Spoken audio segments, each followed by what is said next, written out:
Hello students, welcome to doubt solving class. This is question number 1. If the population of a town is P in the beginning of an year, okay, then it becomes 3 plus 2P in the beginning of the next year. This is the required condition. Okay. If the population in the beginning of 2019 is 1000, then the population in the beginning of 2024 will be. That means we have to find the population in the beginning of 2034. Okay. The total number of years between 2019 and 2034, total number of years,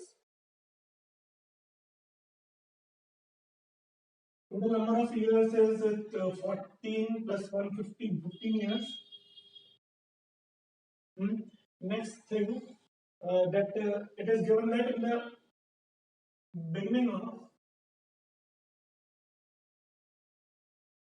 2019, population is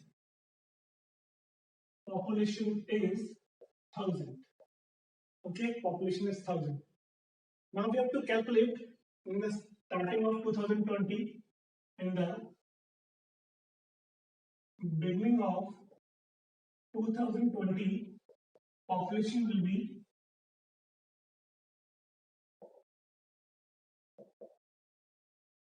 be the condition is 3 plus 2 into the previous year population, that means 1000. We have to calculate our answer according to the options given. It is 1003 raised to power 15 plus 6, 977 raised to power 15 minus 3, 1003 into 2 raised to power 15 minus 3, and 997 into 2 raised to power 14 plus 3. Okay. We will check this method. It is 1000 plus 3. It is no 1000 plus 3 is not available. 2000 plus 2003 minus 3. Okay. It will be 2 3 minus 6 and plus 3 minus 3. It will become 2 into 1003 and it will become minus 3. Okay, in this format. In the beginning of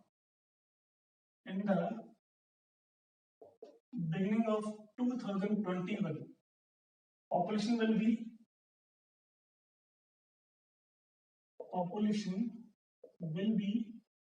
it is again 3 plus 2 and the population of the previous year. It will 3 plus 2 and population of previous year plus 2 into minus 3, it is minus 6, and again this is plus 3, it will be minus 3, and it becomes 2 raised to power 2, 1003 and minus 3. Okay, in the beginning of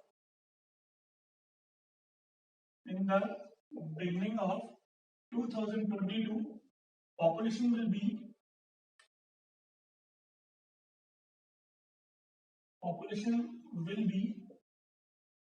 3 plus twice population of the beginning of the previous year. It is 2 raised to power 2, 1003 and minus 3. Again the pattern will follow. 2 into minus 3 is minus 6. Minus 6 plus 3 is minus 3 and it will be 2 raised to power 3, 1003 minus 3.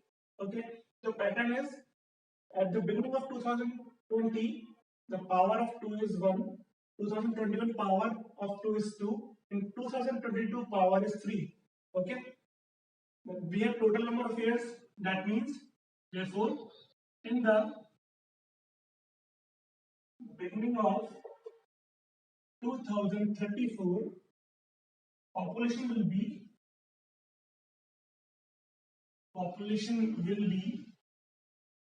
2 raised to power how many years? It is 50 years, 1003 and minus 3. So which option? Not this one, not this one, not this. This will be the option. Option C. Okay, have you understood? Hello students, welcome to doubt solving class. This is question number 2. A club has 256 members, of whom 144 can play football, 123 can play tennis, and 132 can play cricket. Moreover, 15 members can play both football and tennis. 25 can play both cricket and tennis, while 63 can play both football and cricket. And it is the given condition if every member can play at least one game, then the number of members who can play only tennis. Okay. What is given? Total number of members. Total number of members are 256. Who can play football is 144. Who can play tennis? It is 123. Who can play cricket? These are 132. It is also given that 58 members can play both football and tennis. Both football and tennis, these members are 58. Who can play both cricket and tennis, these are 25. And the members who can play both football and cricket are 63. These sort of questions we will solve by Venn diagram. It is more easy to solve these sort of questions by Venn diagram. Let us see.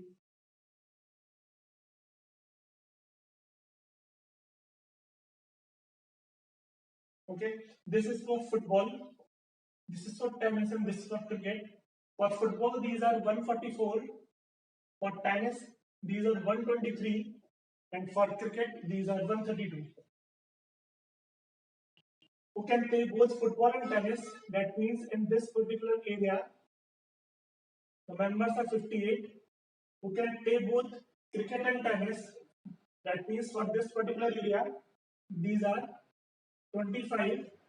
And for cricket and football, these are 63. That means in this area, this particular area. But this area is common. This area is common for all the three combinations. We have a relationship that total number of members, because it is given that if every member can play at least one game, that means there is no one who can play nothing.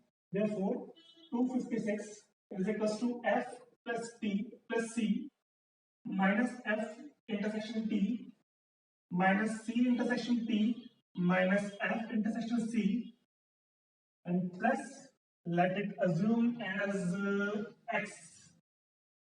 It will be X. Okay. We will substitute the value. F is 144 plus 123 plus 132 minus 58 minus 25 minus 63 plus X. 256 is equals to this is 4, 5, 6, 7, 8, 9, 4, 5, 6, 7, 8, 9, and 1, 2, 3. Okay, and it is minus 5, 6, 7, 8, and 16. 5, 6, 7, 8, 8 plus 6, 14 plus X. We'll minus it. 256 is equals to, it is 3, it is 5, and it is 2 plus X. And the value of X will transfer it here. 256 minus 253, that is equals to 3. The value of X, that means the common quotient is 3. So we will write down 3 here. Okay. Now this particular quotient is of 25. When you subtract 3 from it, it will be 22. Okay. This particular quotient is 58. 58 minus 3 is 55. And this particular quotient is 63. This is 3, then this particular quotient, this, and this will be 60. This, and this will be 55. And this, and this quotient will be 22. Okay. Now, this complete circle, which is of tennis, is 123. We will minus 120. We will subtract from 123 55 plus 3 plus 22. Okay. 123 minus 5, 6, 7, 8, 9, 10. 22 plus 3. Okay. 5, 6, 7, 8, 9, 10. 5, 6, 7, 8. It will be 43. Therefore, is there is the option? Yes, 43 is the option. That means for only tennis, these are 43 members. Is it clear to all of you? Hello student, welcome to doubt solving class. Question number 3 is, if A1, A2 are an AP, then we have to find the value of this. 1 upon root of A1 plus root of A2 plus 1 upon root of A2 plus root of A3 and so on up to 1 upon root of AN plus root of AN plus 1. First of all, it is given that these are in AP A1, A2, A3 are in AP. Therefore, the common difference is the difference between the consecutive terms are same or common. Therefore, D will be A2 minus A1 is equals to A3 minus A2 is equals to A4 minus A3 and so on. Now we have to find the value of this. This is 1 upon root of A1 plus root of A2 plus 1 upon root of A2 plus root of A3 plus 1 upon root A3 plus root A4 plus and so on root of AN plus root of AN plus 1. Okay, this particular sort of question we will solve it by rationalize the denominator because we have root in the denominator. We will rationalize it by the conjugate of this sign. This is plus. We will multiply numerator and denominator by the conjugate of this sign. It will become root of A1 minus root of A2 upon A1 minus A2. Okay, this will be root of A2 minus root of A3 upon A2 minus A3. This will be root of A3 minus root of A4 upon A3 minus A4 and so on up to this root of AN minus root of AN plus 1 upon AN minus root minus AN plus 1. This is A1 minus A2. This is A2 minus A1. That means this is the value of minus D. And this is also the value of minus D. Minus D and minus D we will take 1 upon minus D as common and left with A1 minus root of A2 plus root of A2 minus root of A3 plus root of A3 minus root of A4 and so on up to root of AN minus root of AN plus 1. Okay, these terms will be cancelled out up to this and we will be left with the root of A1 minus root of AN plus 1 upon D. Now we will multiply minus in the bracket. It will be root of AN plus 1 minus root of A1 upon D. We will again rationalize this because we have the options in the form that it has root in the denominator. Then it becomes AN plus 1 minus A1 upon D into root of AN plus 1 plus root of A1. Now we will come to the concept of arithmetic mean. If there are an arithmetic mean between A and B, then the value of D can be found out by D minus A upon N plus 1. Okay, here number of terms are 1 to N plus 1. That means there are total N plus 1 term I have minus 2. It will be N minus 2. Okay, so we will left with D. In our case, it will be left with D is equals to B minus A upon N plus 1, N minus 1 plus 1. It will be cancelled out. Therefore, we will left with D upon B minus A is equals to 1 upon N. Therefore, N upon under root A1 plus root of AN plus 1. Which option is correct? This option is correct. That means option number A. Hope you will understood that. Thank you.